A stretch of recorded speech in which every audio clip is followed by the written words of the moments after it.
Dice así la palabra del Señor.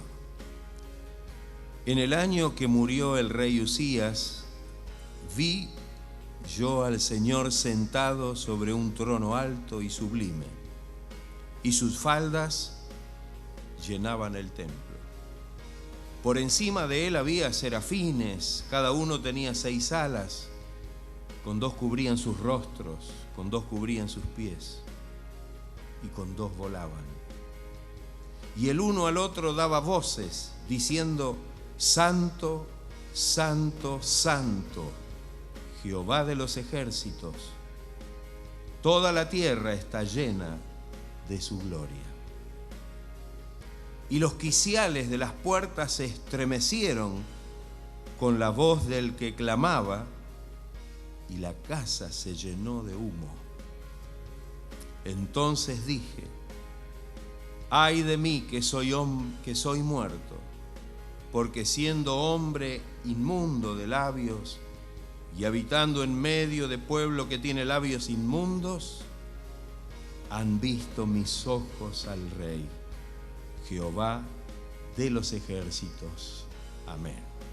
Cuando miramos el tema de la visión en la Biblia, nos encontramos con cosas hermosas. Aunque también esta palabra visión está muy usada comúnmente y muchas veces se pierde el verdadero sentido de lo que es la visión.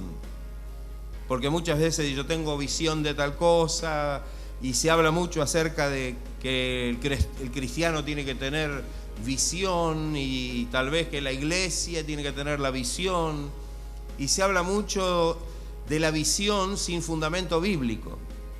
Y muchas veces por esa razón muchos caen en el problema de estar creyendo que tienen una visión o que esta visión pertenece a algo que Dios quiere revelar, y nos damos cuenta que no es así.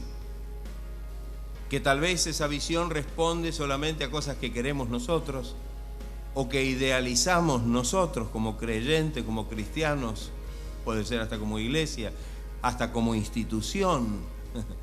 De hecho, muchas veces por la visión de una persona se han levantado luego religiones falsas, ¿o no es así? Alguien que tuvo una visión determinada y que de buenas a primeras comenzó a compartirla, se le hicieron algunos adeptos y con el tiempo algunas de esas visiones se transformaron en religiones que no tienen nada que ver con la Biblia, ni con Dios, ni con lo que en definitiva nos enseña la palabra de Dios. Pero quizá en esta noche quisiera solamente compartir con apoyo bíblico, con textos de la palabra y recordando textos que seguramente ustedes conocen, para que podamos comprender cuál es o qué es la verdadera visión. En primera instancia elegí este texto para comenzar porque aquí está la visión de Isaías. Isaías tuvo una visión y podemos tal vez empezar a distinguir un poco, porque hay visiones que tienen como que van a distintas situaciones y tienen distintos propósitos. En este caso quisiera analizar muy brevemente y ver a través de la Biblia las visiones que tienen que ver con la experiencia personal con la gloria de Dios. Aquí, cuando miramos este pasaje, Isaías está teniendo una visión de la gloria de Dios. Si bien él ahí en el pasaje dice que han visto mis ojos al Rey, sabemos que vio la visión o tuvo la visión de la gloria de Dios. No pudo realmente ver el rostro del Señor porque dice que no hay quien pueda ver su rostro y pueda vivir, ¿no? Dice la palabra, esto se lo dijo el Señor a Moisés. De tal manera que estamos hablando aquí de la visión que muchas personas tuvieron, y tal vez no las vamos a mencionar, por supuesto, a todas, pero para que nos demos cuenta. Isaías fue uno de ellos.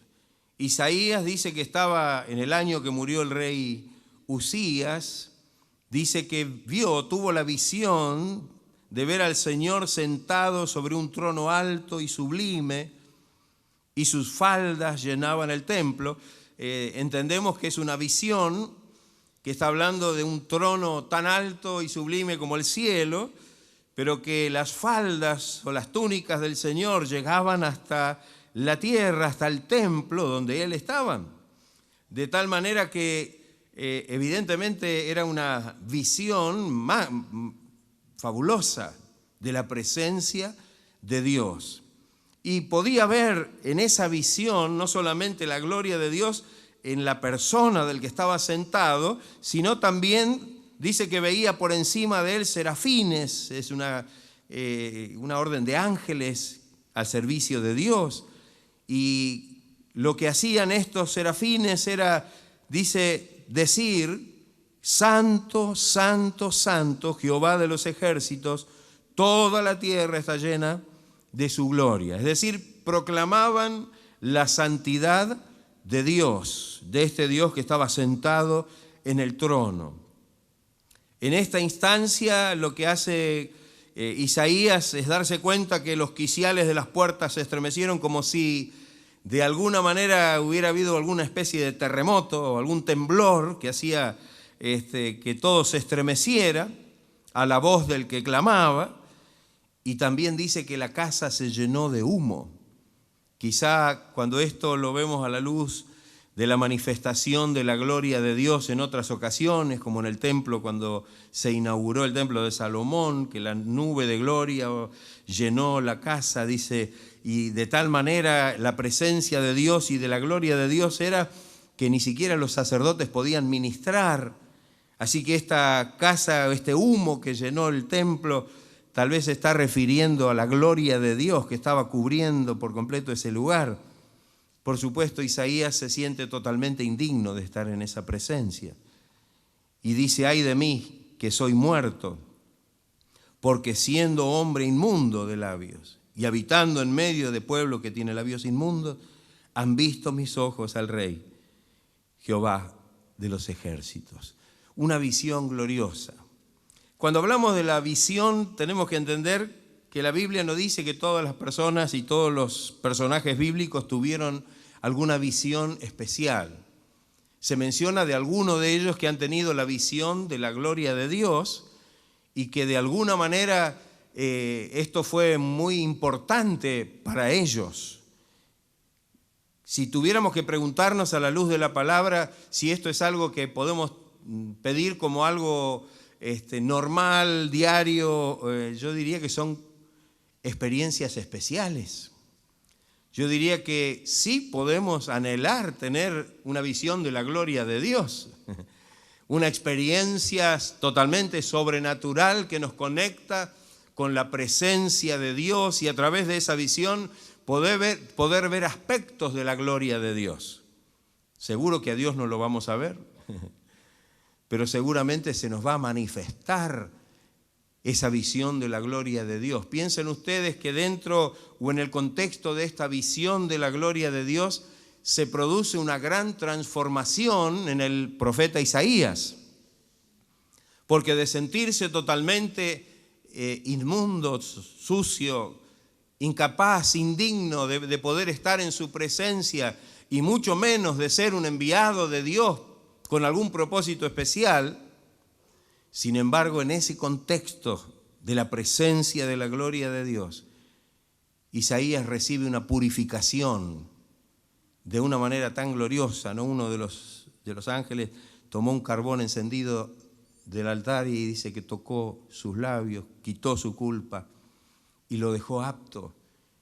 De tal manera que cuando el Señor pregunta: ¿a quién enviaré? ¿Quién irá por nosotros? Isaías ya no dijo: yo soy el menos indicado, yo soy indigno, soy inmundo. Ahora, después de esta experiencia gloriosa, lo que pudo hacer Isaías es decir: Señor, heme aquí, envíame a mí. De tal manera que podemos decir que tiene un efecto glorioso el hecho de poder estar en esta visión, en esta experiencia sobrenatural de estar en la presencia de Dios. Cuando miramos la palabra, y especialmente en el Antiguo Testamento, notamos que hubo otros que pidieron inclusive ver la gloria de Dios. Recién mencionamos a Moisés. Y yo quisiera que leamos en el libro de Éxodo,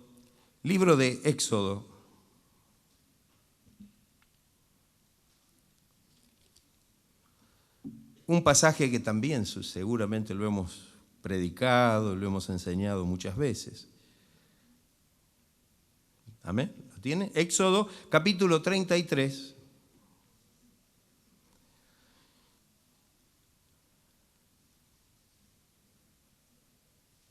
Éxodo capítulo 33, versículo 18. Dios había prometido su presencia a Moisés, al pueblo de Dios. Y después de un intercambio entre Moisés y Dios acerca de lo que debía hacer y de cómo debía moverse, finalmente Moisés le dice, versículo 18, a Dios. Él entonces dijo, Moisés, te ruego que me muestres tu gloria. Te ruego que me muestres tu gloria. Y dice que Dios le respondió, yo haré pasar todo mi bien delante de tu rostro y proclamaré el nombre de Jehová delante de ti. Y tendré misericordia del que tendré misericordia y seré clemente para con el que seré clemente. Dijo más, no podrás ver mi rostro, porque no me verá hombre y vivirá. Y dijo aún Jehová, he aquí un lugar junto a mí, y tú estarás sobre la peña, y cuando pase mi gloria, yo te pondré en una hendidura de la peña y te cubriré con mi mano hasta que haya pasado. Después apartaré mi mano y verás mis espaldas, mas no se verá mi rostro. Aquí tenemos el ejemplo de alguien que pidió ver la gloria del Señor. Y Dios le concede esta experiencia a Moisés. Tal vez podemos preguntarnos, ¿Moisés necesitaba tener esta experiencia? Había hablado muchas veces con Dios, había tenido un intercambio directo con Dios, había tenido una experiencia de sacar al pueblo de la esclavitud de Egipto, lo había hecho pasar por el Mar Rojo en seco y había visto la mano poderosa de Dios haciendo milagros, convirtiendo las aguas amargas en dulces para que pudieran beber, recibir comida donde no había. Y de esta manera muchísimas bendiciones, la sanidad. Dice que el Señor se reveló a ellos como Jehová Rafa, Jehová tu sanador. Y dice la palabra que no hubo entre sus tribus enfermo. O sea que había muchas manifestaciones del poder y de la gracia de Dios. Pero ahora lo que de alguna manera Moisés estaba pidiendo era una manifestación espiritual y gloriosa de la presencia de Dios.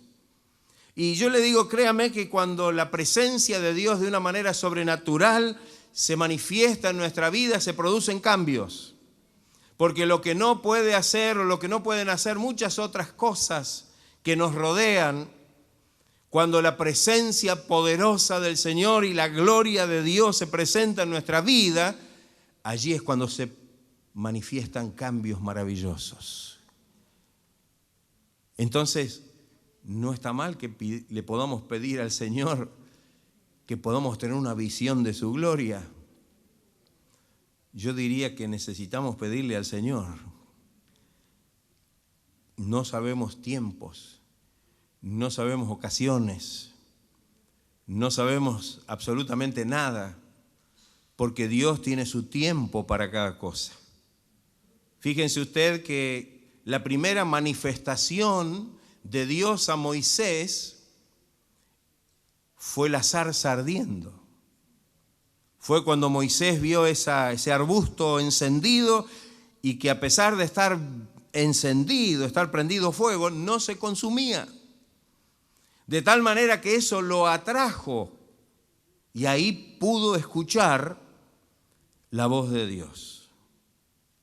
Fue una experiencia gloriosa esa. Y una experiencia que hizo de este, podríamos llamarle fugitivo, porque se había escapado de Egipto por haber matado a un egipcio, y que de alguna manera no pudo ni acercarse más porque sabía cuál era su destino. ¿No es así? Ya había pasado muchos años en el desierto, en las labores del desierto. Sin embargo, Dios lo llamó en ese momento y a través de esa experiencia. Y después de todo lo que le mostró y de todo lo que hizo, todavía Moisés se anima y le dice: Señor, te ruego que me muestres tu gloria. Y yo digo, qué hermoso esto. ¿Qué mayor petición podemos hacer delante de Dios que humillarnos delante de Él y pedirle que el Señor muestre su gloria en nuestra vida? Que el Señor realmente con su gracia y su poder manifieste el poder de su presencia para que podamos realmente estar en contacto con Dios en una experiencia gloriosa, poderosa, transformadora, sobrenatural. No es una cuestión de todos los días. No es algo que Dios ha prometido que lo iba a hacer como cuando el Señor hace la promesa del Espíritu Santo. Es algo especial, pero es algo que de alguna manera todos en algún momento de nuestra vida necesitamos que eso se produzca. Moisés tuvo como respuesta que Dios, de la manera que Él quiso obrar, de la manera que Él quiso revelarse y mostrar su gloria, lo haya hecho, lo haya fortalecido y lo haya renovado en espíritu. Necesitamos nosotros que Dios nos fortalezca y nos renueve en espíritu. Necesitamos que Dios haga una obra así en nuestra vida. Anhelamos esto como prioritario en nuestra vida. Qué hermoso, ¿no? ¿Cuántas veces que nos acercamos al Señor y decimos, bueno, a ver qué podemos pedirle al Señor? Mire, Señor, ayúdeme, sáname, dame un buen trabajo, prospérame, bendice a mi familia, bendice esto. Pero aquí no hay nada, absolutamente nada de esto. Ezequiel 1:1. Aconteció en el año 30, en el mes cuarto, a los 5 días del mes, que estando yo en medio de los cautivos, junto al río Quebar, dice, los cielos se abrieron y vi visiones de Dios. El final del versículo 28 dice, esta fue la visión de la semejanza de la gloria de Jehová.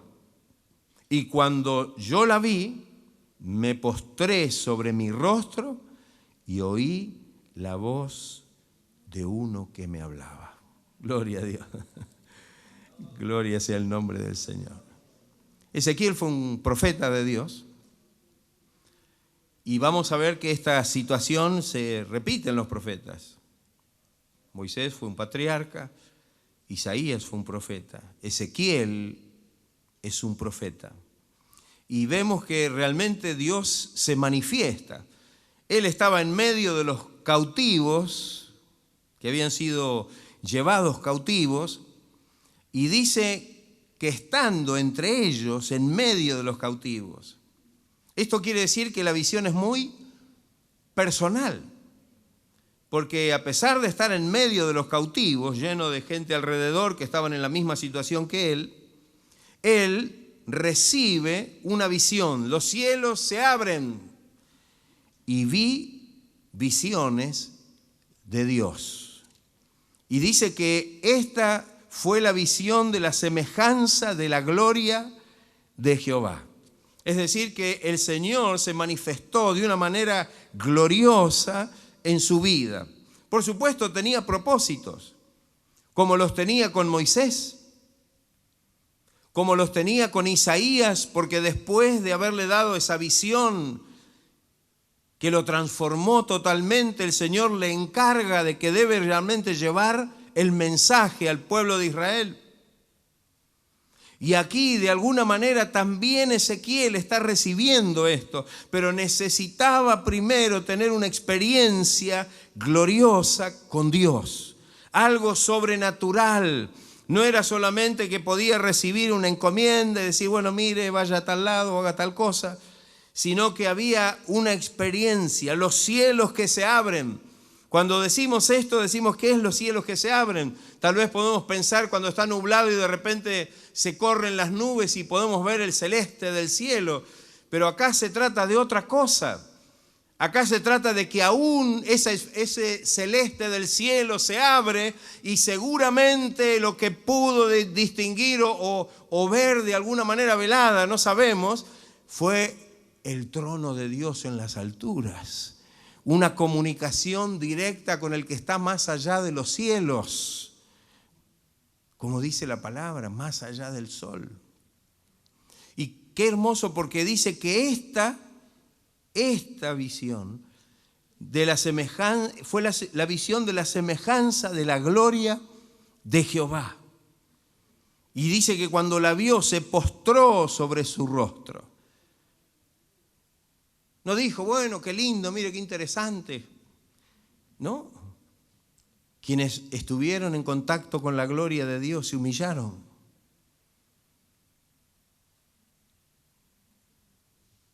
Se humillaron. Ezequiel se humilló, se postró, dice, sobre su rostro. Quiere decir, cabeza a tierra.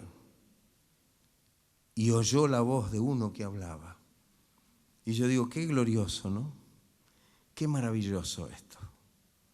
Dios tenía un propósito.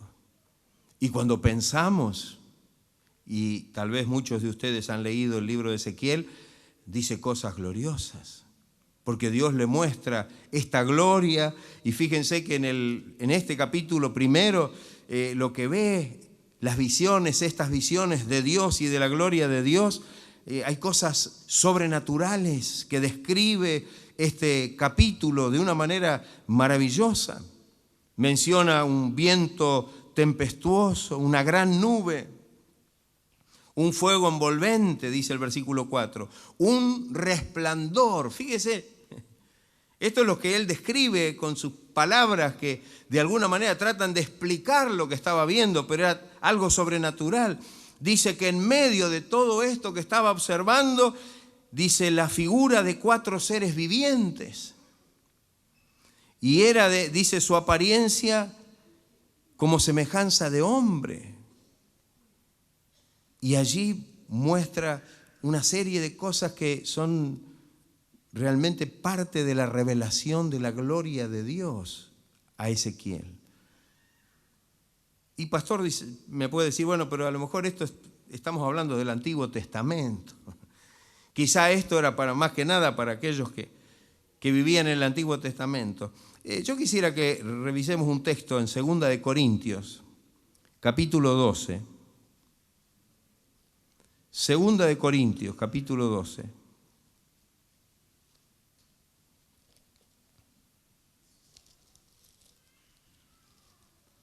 Segunda de Corintios, capítulo 12, y vamos a hablar de un personaje que conocemos por la Biblia. Me refiero al apóstol Pablo. Y vamos a leer los versículos del 1 al 4. ¿Lo tienen? Segunda de Corintios 12, 1 al 4. Y dice Pablo, ciertamente no me conviene gloriarme. Dice, pero vendré ¿a qué? A las visiones y a las revelaciones del Señor. Conozco a un hombre en Cristo, dice Pablo, que hace 14 años, entre paréntesis dice, si en el cuerpo, no lo sé, si fuera del cuerpo, no lo sé, Dios sabe, Dios lo sabe. Dice, fue arrebatado hasta el tercer cielo.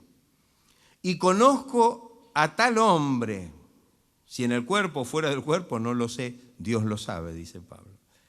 Y fue arrebatado al paraíso, donde oyó palabras inefables que le es dado al hombre, que no le es dado al hombre expresar. Y el versículo 5 dice, de tal hombre me gloriaré, pero de mí mismo en nada me gloriaré, sino en mis debilidades. Ahora, ¿de qué hombre está hablando Pablo? ¿Quién es ese hombre que conoce en Cristo? ¿Quién es ese hombre del cual habla Pablo? Es Él. Y está hablando de visiones y revelaciones de parte de Dios. Y estamos hablando de alguien que realmente dice que tuvo la visión que fue arrebatado al paraíso. O sea, me imagino lo que pudo haber contemplado y haber escuchado, que dice, no hay palabras, con otro diciendo, parafraseando lo que dice el texto bíblico, no hay palabras para describir ni lo que se oye, ni tampoco lo que se puede ver. No hay cómo expresarlo, porque son cosas gloriosas, celestiales, sobrenaturales. Pero esta experiencia, si él la tuvo, y no sabemos si él la habrá pedido o no, pero era tan necesaria para él, y fue tan necesaria. Un hombre que dedicó su vida al servicio de Dios a través de un llamado, también un llamado sobrenatural, así como Dios lo llamó a Moisés en la zarza. A Pablo lo llamó camino a Damasco, donde iba persiguiendo a los cristianos, y dice que lo rodeó en el camino un resplandor cuya luz era más fuerte que la luz del sol de mediodía. Una luz, por supuesto, sobrenatural. Una luz que es más fuerte que la luz del sol en su pleno resplandor, es una luz sobrenatural. Y podemos, sin lugar a dudas o sin lugar a equivocarnos, es que era el resplandor de la gloria del Señor. ¿O no es así? Y así como produjo un cambio en Isaías y produjo un cambio tal vez en mismo Ezequiel, y lo hizo también y lo fortaleció y lo renovó a Moisés, también lo hizo con Pablo. Era una experiencia gloriosa que tuvo él. Fíjese que esto, como dijimos, es personal.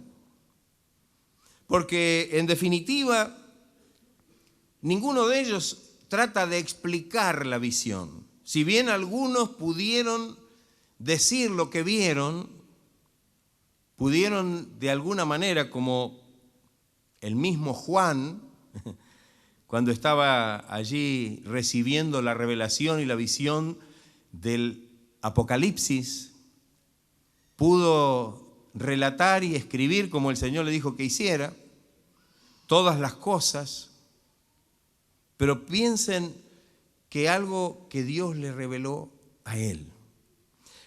Yo quiero decir en primera instancia que la visión entonces es visión de Dios. La visión humana, como dije hace un ratito, puede ser muy engañosa. Puede ser que tengamos o idealicemos situaciones, tanto del presente como del futuro, como de aquellos que se animan de alguna manera a decir que tuvieron una visión y la proclaman como si fuera una verdad de Dios, y en realidad es que Dios no le dio ninguna visión. Y posiblemente si se lo hubiera dado no lo hubieran comunicado de esa manera, como lo hicieron aquellos hombres que recibieron una verdadera visión de Dios. De ninguna manera Pablo usa esta visión como para poder elevarse sobre aquellos que eran consiervos suyos, tal vez diciendo que a lo mejor esta visión a él lo ponía en un lugar más elevado en lo que respecta al ministerio o al servicio o en su relación con Dios.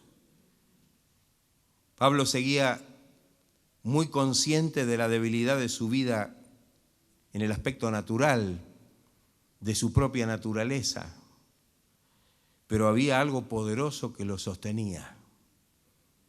Por eso es que esa bendición maravillosa de Dios en su vida, esa revelación que iba más allá de todo lo que él pudiera haber oído y visto aquí en la tierra, le hizo despojarse de todo aquello que tal vez para cualquier hombre podría ser motivo de gloria o de orgullo. Y dijo que todo eso no le servía para nada y que lo tenía por basura para poder ganar a Cristo y ser hallado en Él. Alabado sea el nombre del Señor. Y sabe que es muy probable que hasta que no tengamos una verdadera experiencia con el Señor, a veces esas cosas compiten en nuestra vida con las cosas de Dios. ¿O no es así? ¿Cuántas veces las exigencias o las demandas de Dios son difíciles de acatar porque tenemos costumbres, tenemos cosas de este mundo que todavía no, a las cuales no hemos renunciado y a lo mejor hasta estamos lejos de renunciar? Porque todavía no hemos tenido una experiencia que nos muestre la gran diferencia entre las cosas terrenales, materiales, pasajeras, efímeras y aquellas que son gloriosas y que son eternas. Aleluya, gloria sea el nombre de Cristo. De tal manera que necesitamos esta relación gloriosa con el Señor. Necesitamos estas experiencias. Pero vuelvo a decir, no son experiencias que las podemos forzar nosotros, sino que son experiencias que el Señor sabe cuál es el momento. Cuál es el momento oportuno, la circunstancia o el propósito que Él tiene a partir de esa visión en nuestra vida. Tal vez hemos escuchado muchas veces en los testimonios que dan los hermanos, los pastores, los obreros, los que tienen inclusive ministerios, y sabemos que muchos han testificado de que han estado muchos años en el camino de Dios, pero que a partir de una experiencia puntual han entregado totalmente su vida al servicio del Señor. Han estado muchos años, tal vez, pero una experiencia, una circunstancia especial y sobrenatural hizo que pudieran entregar totalmente su vida al Señor sin reservas, para que el Señor pueda usarlo para la gloria y la honra de su nombre. Alabado sea el nombre del Señor. Estas visiones son las visiones de Dios, como dice la palabra del Señor. Y que nos demos cuenta que realmente Dios las da, vienen de parte de Dios y no son confundibles con ninguna otra cosa que pueda acontecernos en nuestra vida. Y quizá muchas veces Dios permite una genuina experiencia gloriosa y espiritual con Dios para que sepamos que cualquier otra cosa que el enemigo quiera falsear, porque el enemigo es el gran imitador de las cosas de Dios, ni siquiera se compara con lo que Dios nos ha revelado y de la manera que Dios lo ha hecho en nuestra vida. Y no estamos dispuestos a cambiar nada, sino que estamos dispuestos a seguir firmes, adorando y sirviendo a este Dios maravilloso y de poder. Qué grande es la gracia de Dios. La visión también tiene otros propósitos. Tiene el propósito de mostrar lo que Dios o la visión de Dios. Es decir, Dios puede a través de la visión, como lo hizo tal vez con el profeta Daniel, mostrar cuál es el propósito de él hasta el final de los tiempos, por ejemplo. Cuando nosotros leemos el libro del profeta Daniel y algunos capítulos, especialmente como el capítulo 12, y no voy a leer todo porque si no se va a alargar mucho, pero ustedes saben de qué estoy hablando, tenemos claro de que Dios le dio visiones a Daniel. Y tuvo Daniel esa experiencia gloriosa con Dios y que Dios le dio visiones que tenían que ver, que quedaron plasmadas en las páginas de la Biblia, que tenían que ver con todo lo que ocurriría de ahí en adelante y hasta el final de los tiempos. Dios le estaría revelando y mostrando a través de esas visiones y a través de lo que Él le hacía ver, cuáles eran las potencias que se iban a ir sucediendo, cuáles iban a ser los tiempos, Cuando estudiamos el libro de Daniel y Apocalipsis en relación, notamos las 70 semanas de Daniel, notamos los tiempos cuando se dan y de qué manera, y cuando aparece, cuando comienza uno y termina otro, con la llegada del Mesías o con la muerte del Mesías. Y cuando se espera ahora la última semana de esas 70, en el tiempo de la tribulación o de la gran tribulación. Y todo lo que dice en relación con la manifestación del anticristo, con la manifestación de los poderes mundiales y de qué manera Dios será el gran vencedor en todo este cuadro y en todo este panorama. Es decir, que Dios estaba dando una visión con el propósito de revelar a las generaciones que venían cuáles eran los propósitos de Dios, no solamente con el pueblo de Israel, sino para con toda la humanidad. Porque podríamos decir que la gran visión de Dios es salvar a toda la humanidad. Lo que Dios hace, la gran visión de Dios, es poder extender el mensaje de salvación a todas las personas, porque como lo dijimos y lo mencionamos hoy, Dios no quiere que nadie se pierda, sino que todos procedan al arrepentimiento. Y entonces Dios ha dado y ha revelado. Mencionamos a Juan, el apóstol, que estando allí deportado, recibió la revelación del Apocalipsis y pudo realmente recibir todo lo que, completando la revelación y la visión que Dios le dio a Daniel, pudo completar todo ese tema. Fíjense, comienza esa visión de Dios en el Antiguo Testamento, en Daniel, que era uno de los cautivos que habían llegado de Judá a Babilonia, y después sigue por uno de los apóstoles, por Juan. Y el Señor allí revela todos los acontecimientos, comenzando los primeros capítulos del libro de Apocalipsis con la revelación del Hijo de Dios, con los mensajes a la iglesia, que son los mensajes de Dios a las iglesias de todos los tiempos, más allá a las 7 iglesias de Asia Menor. Pero a partir del capítulo 4, ahí comenzamos a tener una visión del cielo, el trono de Dios, los 4 seres vivientes, los 24 ancianos, los 7 espíritus de Dios y todo lo que va a ocurrir de esa manera. Porque las visiones y verdaderas visiones están en poder de Dios. Y ese tipo de visiones son las que Dios revela a quien Él quiere. Y ustedes fíjense que esas revelaciones no son de las que más abundan, pero son las que muestran que la profecía está cerrada. El Señor lo ha revelado para que no podamos agregar ni una jota ni una tilde de lo que dice la palabra de Dios, porque Dios lo reveló y porque no hay ninguna otra visión ni revelación que pueda añadir o cambiar o quitar lo que ya está establecido por Dios y revelado a través de visión, tanto a Daniel como al apóstol Juan. Tiene un propósito. Tiene un propósito. Ahí está la revelación terminada. Por eso decimos, hoy cuando se habla tanto de los profetas, hay un profeta que viene y dice que va a hacer esto y que va a hacer aquello, y que con profecías que no están en la palabra y con cosas que si las analizamos hasta se contradicen con la palabra. Es terrible. Esto ya ocurría en los tiempos de Jeremías, que había profetas y visionarios falsos que daban mensajes que Dios no había dado. Y esos mensajes, no por casualidad, decían lo contrario de lo que Dios decía.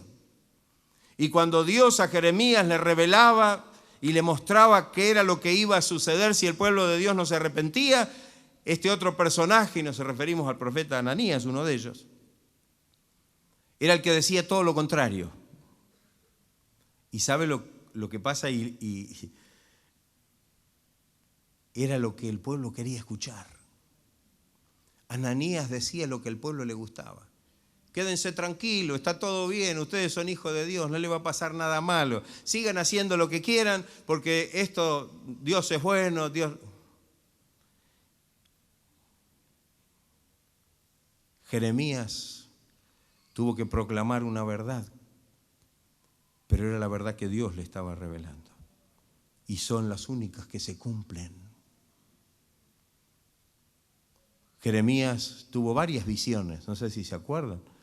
La vara de almendro, la olla hirviente que apuntaba hacia el norte.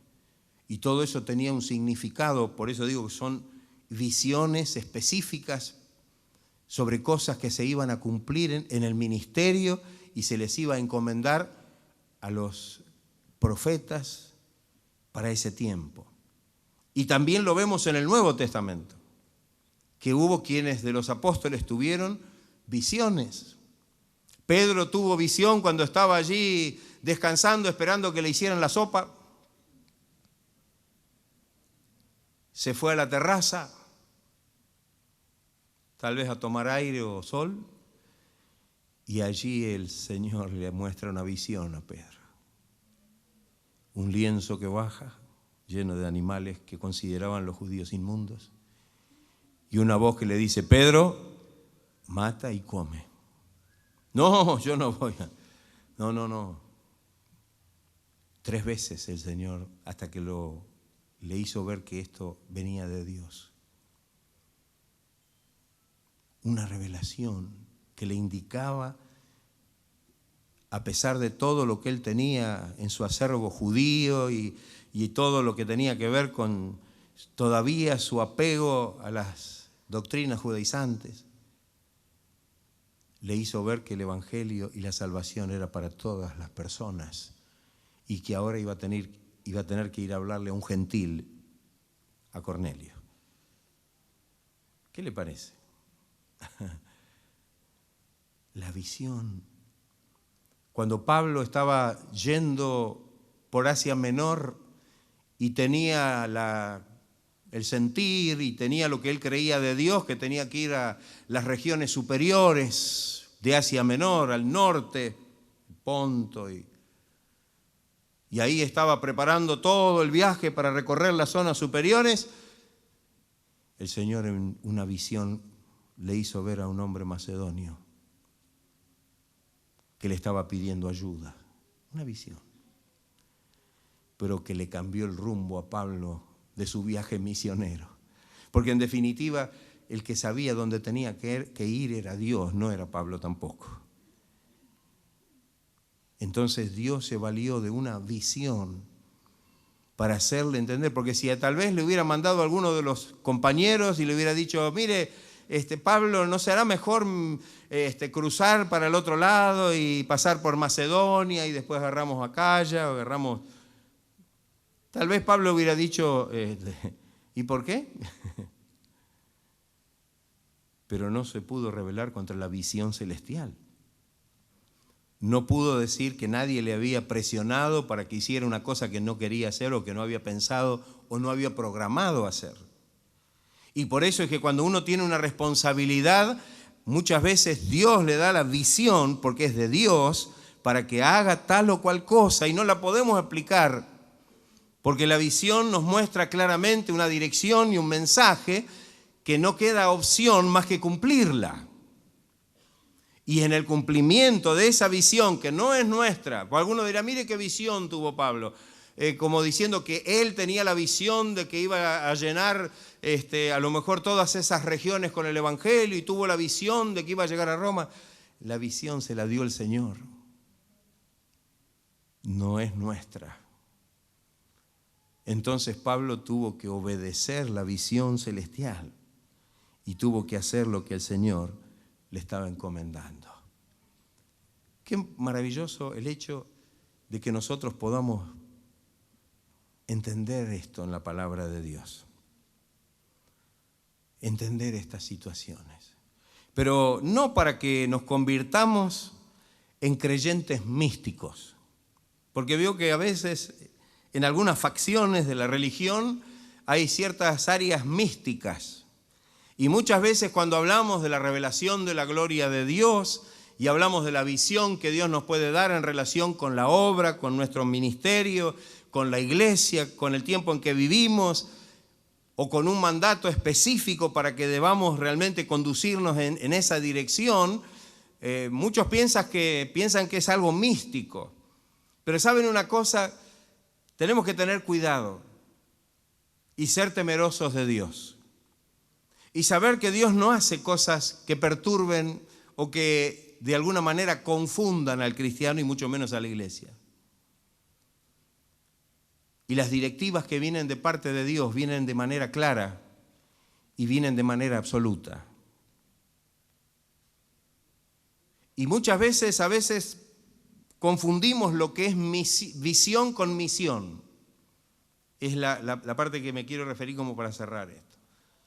Y quiero distinguirla, porque la visión viene de parte de Dios cuando Dios quiere, en la circunstancia que quiere, cuando Él lo cree propicio, necesario y absolutamente necesario, para que podamos entender que esto sí o sí viene de Dios. No hay mala comprensión, no hay algo que nos presione, no hay una circunstancia externa, ni siquiera interna. Es Dios que nos pone en esa circunstancia y a nosotros esa experiencia no nos deja lugar a dudas. Pero pensemos que generalmente en lo que respecta a la obra y al avance de la obra y al crecimiento de la obra y la expansión de la obra, muchas veces esas visiones o esos encargos de Dios de manera sobrenatural deben generar en nosotros un sentido de misión. Un sentido de misión.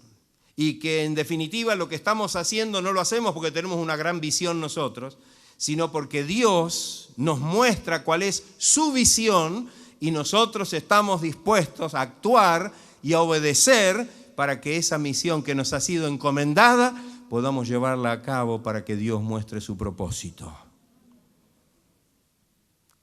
Y qué importante esto entonces. Por eso es que no nos podemos arrogar que muchas de las cosas que pueden ser de bendición para la obra es porque, bueno, si a mí no se me hubiera ocurrido, si yo no fuera tan conocedor de la obra, o no hubiera tenido tanto tiempo en el camino, o no hubiera estudiado bien la situación como para hacer una planificación y esto entonces nos marca. No hay nada de eso. Porque la obra de Dios la dirige Dios. Y que si realmente tenemos éxito en alguna misión, no es porque se nos ocurrió a nosotros, sino porque Dios nos la encomendó a nosotros. Y tal vez sí hemos obedecido, tal vez sí hemos renunciado a todo lo que a lo mejor en nuestra mente estuvo dando vueltas y hemos dicho, amén, Señor, esto es lo que tengo que hacer y ahí voy. Gloria sea el nombre del Señor. Alabado sea el nombre de Cristo. Y cuando miramos esto nos damos cuenta que tenemos directivas precisas en la palabra de Dios, como para generar misión, como para generar acción en una dirección determinada. Cuando el Señor nos habla a través de la palabra y a través de lo que le dijo a los mismos discípulos antes de ascender al cielo, notamos que el Señor le estaba dando una misión. Les estaba hablando acerca de una responsabilidad que les estaba encomendando. Y no solamente a ellos, sino también a los que iban a creer por la palabra de ellos. ¿Y quiénes son los que creyeron finalmente por la palabra de ellos? Somos nosotros también.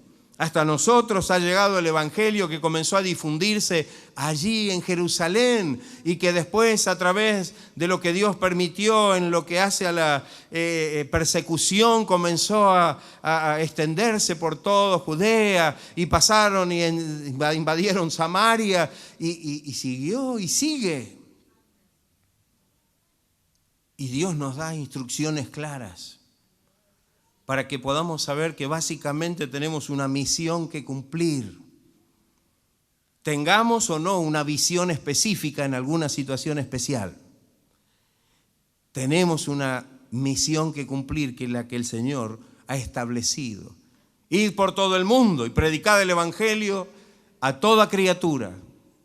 El que creyere y fuere bautizado será salvo, el que no creyere será condenado. Y estas señales seguirán a los que creen. En mi nombre echarán fuera demonios, hablarán nuevas lenguas, tomarán en las manos serpientes, si bebieren cosa mortífera, no les hará daño. Sobre los enfermos pondrán sus manos y sanarán, dijo el Señor. Aleluya. Son instrucciones precisas, es una misión que Dios ha encomendado, no solamente a los apóstoles. Hay muchos que dicen, bueno, pero esas son las cosas que Dios les dejó a los apóstoles. Y cuando hablan de los dones, son los dones que Dios le dio a los apóstoles. Y cuando se habla de muchas cosas, parece que todo está circunscripto allí en ese primer período de la iglesia. Pero no es así. La iglesia de Cristo sigue caminando. Aleluya. La iglesia de Cristo está todavía sobre la tierra porque todavía la misión está inconclusa, hermanos. Porque dice la palabra que cuando este evangelio llegue hasta el último rincón de la tierra, entonces vendrá el fin. Aleluya. Gloria sea el nombre del Señor. Entonces tenemos una revelación y tenemos una misión clara para que hoy nosotros no estemos esperando solamente una visión especial de Dios. Pero no me cabe la menor duda que cuando en el transcurso de nuestro ministerio y de nuestro servicio y de nuestro trabajo necesitemos un refuerzo especial o una guía especial, Dios se va a poner en contacto con nosotros y Dios le va a dar una visión para que usted pueda realmente saber qué hacer en este tiempo y en este momento. ¿Estaremos dispuestos nosotros a hacer lo que nos corresponde? ¿Estaremos realmente sabiendo qué es lo que dice la Biblia y de qué manera Dios puede actuar? Muchas veces, y con esto termino, muchas veces tenemos experiencias en nuestra vida cristiana. Tenemos experiencias difíciles. Hay situaciones que realmente parece que son imposibles de resolver. Dios tuvo que darle a Pablo más de una visión. No solamente cuando él pensaba hacer una cosa y Dios quería que hiciera otra. Cuando le sobreviene la situación del naufragio rumbo a Roma. Bien dice Pablo que aún habían perdido la esperanza de conservar la vida. Pero el Señor le habló en visión y le dijo, Pablo, quédate tranquilo. No solo te voy a conservar la vida a ti, sino que te la voy a dar para todos los tripulantes de la nave. Y a pesar del terrible naufragio que sufrieron, ni una pérdida, ni una vida se perdió. Dios le concedió esa bendición. Quizá estaba diciendo, bueno, hasta aquí llegó mi labor, hasta aquí llegué con mi ministerio, iba en una situación complicada a Roma, pero tenía la gran ilusión de llegar allí porque había querido siempre llegar a ese lugar. Y de alguna manera podemos entender que todo esto hacía parecer que no había forma de que pudieran llegar porque se despedazó la nave en la que iban por la tormenta, pero Dios en visión le mostró que realmente le iba a conceder la vida a él y a todos los tripulantes de la embarcación, a los presos que llevaban a Roma, a todos. Que el Señor nos ayude. Usted tiene un Dios como el que tenía Moisés, como el que tenía Isaías, como el que tenía Ezequiel, como el que tenía Pedro, como el que tenía Pablo. Tenemos ese mismo Dios. Y sabe una cosa, estamos sirviendo a ese mismo Dios. Y estamos trabajando en esa misma obra que el Señor instituyó. Entonces que el Señor nos ayude. Que podamos dejar de trabajar en el frío de la carne. Y que podamos comenzar a trabajar en la unción y en la gracia del Espíritu Santo. Para que podamos saber que tenemos mandatos y misiones muy claras que Dios nos encomendó a través de su palabra, y eso para nosotros es suficiente para que no nos entre ninguna duda de que debemos movernos en esa dirección. Pero cuando alguna circunstancia, cuando algo en nuestra vida pueda creer que ya no podemos avanzar,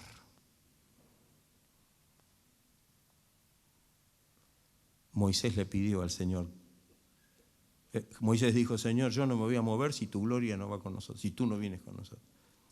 Y el Señor le dijo a Moisés: Moisés, te prometo que voy a estar con vos. Bueno, se quedó tranquilo. Pero después dijo: no, Señor, yo te pido que me muestres tu gloria. Había un gran anhelo en el corazón de Moisés. Que Dios nos ayude. ¿Hay anhelos en su vida? ¿Con qué están relacionados esos anhelos? ¿Con tener un auto nuevo? ¿Comprar la casa? ¿Tener un buen trabajo? ¿Hacer alguna?